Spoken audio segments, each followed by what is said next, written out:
20 miles away from the river. They still kept going, and they got into 6 miles away from the river, which is right about there.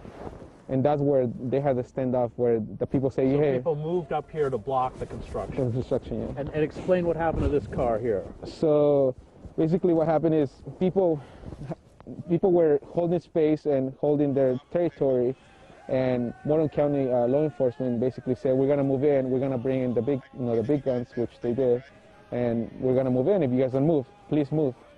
And they held their space, they held, and then until they had a clash with the police, and a lot of things got on fire. So when we came in, it was hard to get in. We were blocked at one point. They were in green uniforms from the National Park Service.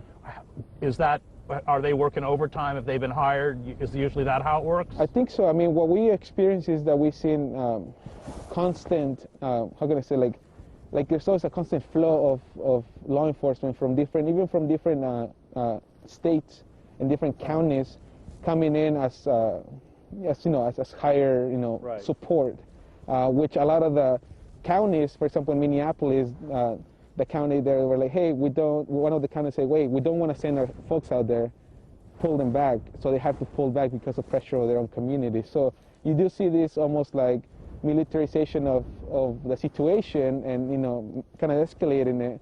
But then folks don't agree with it. They're in their own communities, they're like, hey, don't send our guys over there. Like, we need them here. Tell me why this pipeline is so dangerous.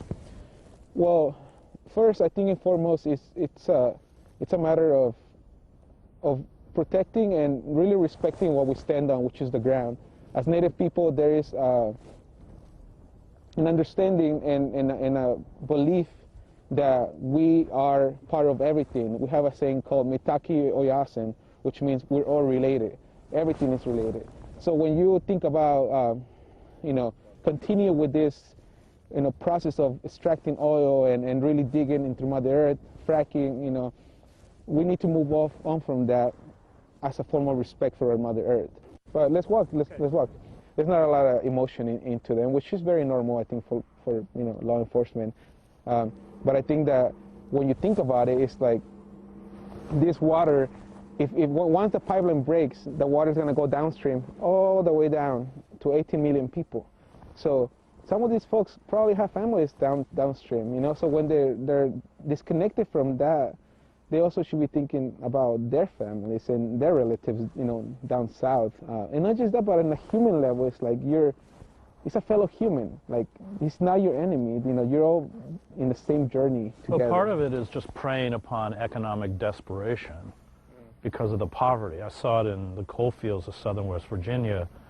They would hire these kind of company goons who were from there. So their own communities were being destroyed. Their water was being poisoned, sinkholes, and yet they were so desperate to get that salary from the mining company that they were actively involved in the destruction of their own community. And that is how these corporations prey on that poverty, which is happening here, I expect. Yeah, and I think that's happening here, and that's what happens in Native communities all over the world. I mean, in Latin America, in Chile and Peru and Mexico, it has happened where your own people are the ones that are like beating you up because they want to get paid, like you said, from this multi-billion corporations. So, as we said before, that's how Sitting Bull is shot and killed by a member of the Dakota, who were deputized into the Indian police force and paid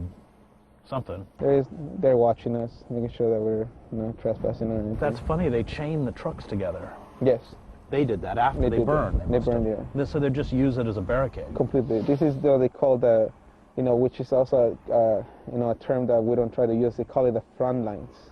Right. Because actually a lot of our veterans got offended when we call it the front lines because they say we've been in the front lines. Like we've been out there in the middle of other countries on the front line. This is not a front line. This is a complete form of intimidation, as opposed to, them being straightforward and, like even sitting and talking to people. It's just like a form of like, let's see how much we can mess with them until, like, there you go, there's a airplane.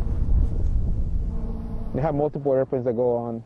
And they just circle. They just circle. You'll see them, and when people are mobilizing, they really get a helicopter and the airplane, and they fly really low. The day after we left the bridge